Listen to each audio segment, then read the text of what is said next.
Did you catch Cyril's speech last night? I did. Yeah, there was a lot of anticipation leading up to it. What does that mean for business? Well, that's what I was thinking because I thought, you know what, we go into our statuses every week, but what does that actually mean for businesses? And I think this is something that we've been talking about for the last couple of weeks already. Yeah, Yeah. yeah, it's true. I mean, now we know bad things can happen and the economy can be shut down completely. And yeah, this virus is hectic. It can do that, and I don't think we thought that was possible before. And I think people may have bounced up, come out of it okay last time. But if that happens to us again, are we in a state where we can bounce back as easily? Yeah. And I think if I look at in the grains in particular, we spoke about it last week, when I looked at our strategies, I thought, sure, why would people want to use my services? And also, is it still relevant in terms of what is happening in the world and, well, in South Africa right now? And I couldn't say yes to any of them. And that was like a couple of red flags. Okay, Khalid, you really need to relook at everything. Hence where you came in, hence why we went digital, hence why we online. And we're rocking and rolling. And I think we take some great learnings from that in terms of how we can actually put something together that could help other businesses in future-proofing themselves and, getting more agile and getting more ready for, what's coming, or like trying to see what's ahead of the curve. Exactly. We don't know what's going to come anymore. Life is no longer predictable. I think that's what COVID has taught us, is that we need to be prepared for whatever may arise. And, you were just mentioning now that, we've been working on this. And I think, it's not only your business, the operational side. Yeah, we need to get lean. We need to get agile. We need to work on our operational processes to make sure we are future proof, to make sure you can survive yet another impact of a COVID. However, what impact does that have on your team? The research we did, we saw that it became more competitive. There was a lot of backstabbing. The team started working in silos, and people were coming to work, but they weren't present. Their minds were stressed and somewhere else. And a colleague of ours, Candice, she's come up with a lovely term, or found a lovely term for that, and that's called presenteeism. So it's not absenteeism, but they are not present at work. So there's all these different factors that people now need to start dealing with. I think the challenge is as well with people is that, they're showing up, but they're not showing up. They're showing up physically, but they're not showing up emotionally. So they're not engaged. Mentally. So they're not engaged. And also what we found was when the pandemic first hit last year, people went into complete panic, and that was businesses. And people, there was people that was retrenched, and, what was working at the time for businesses, making the decisions that they thought they needed to, or that they actually had to at the time.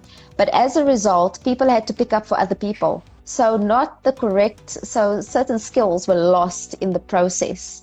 And other people had to pick up for other people because they were no longer around, but it wasn't necessarily the right skills and the right resources in the right places to align to those strategies.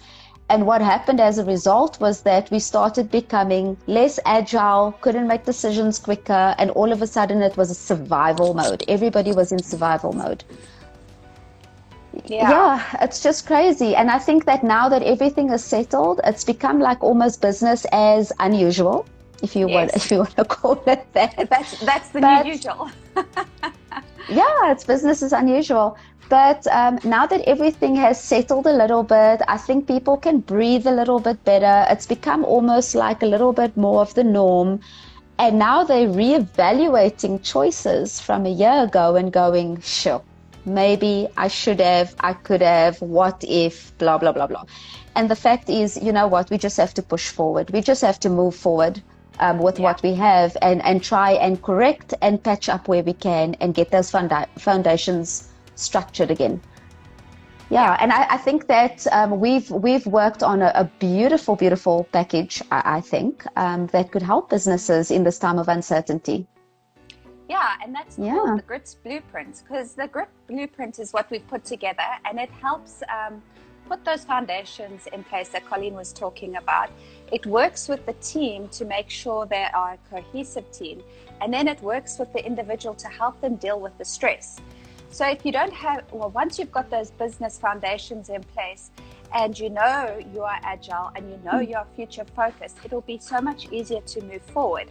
And then once you get your team in place working together, even if it is a more lean team, and make sure you've got the right skill sets with the right resources, and they are upskilled enough to be able to do what they need to do, then you are really heading in the right direction. And then to top it all off, you work with that individual to help them deal with the stress, because the stress is not going to go away.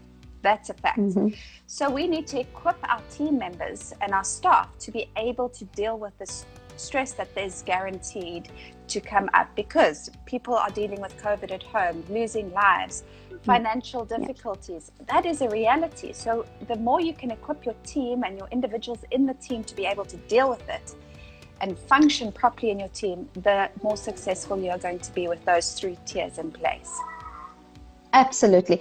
And I think what makes the GRIT blueprint so unique, or, you know, it's such a nice hybrid solution, is that it's not only factoring in the individual, it's not only factoring in the team dynamics, it's also looking at your business processes.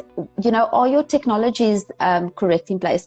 How do you pressure test your strategies to make sure that it is future focused, that it is agile, that it's going to work for you in the long term?